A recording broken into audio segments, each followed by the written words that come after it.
Hindi mga material at mamahaling bagay ang best gifts ni Paolo Avellino sa ka-love team niyang si Kim Chiu.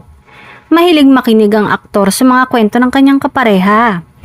The best gift ko kay Kimi ay pakikinig ko sa mga kwento niya, say ni Paolo sa panayam sa kanya ng entertainment media. More than any material thing, yun talaga. Ang dami nangyayari, nakikinig talaga siya sa akin, pagsang-ayon ni Kim. Siyempre masaya si Kim sa walang sawang pakikinig sa kanya ni Paolo. Hindi ko lang masyado iniisip with everything that's happening. Pero more than anything, I'm grateful ang dami naming work. And andyan siya nakikinig. Very happy ako, nagbibigay siya ng advice, say ni Kim.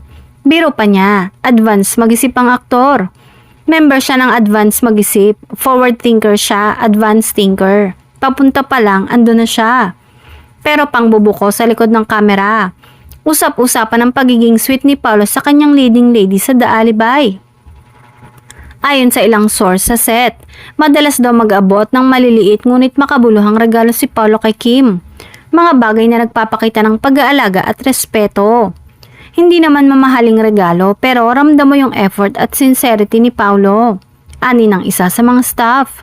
Kahit busy siya, may time pa rin siyang magpasaya sa mga tao sa paligid, lalo na kay Kim. Samantala, mapapanood na ang bago nilang series na The Alibay sa Prime Video. Bongga nga ng Kim Pao dahil magiging available sa 240 territories ang The Alibay.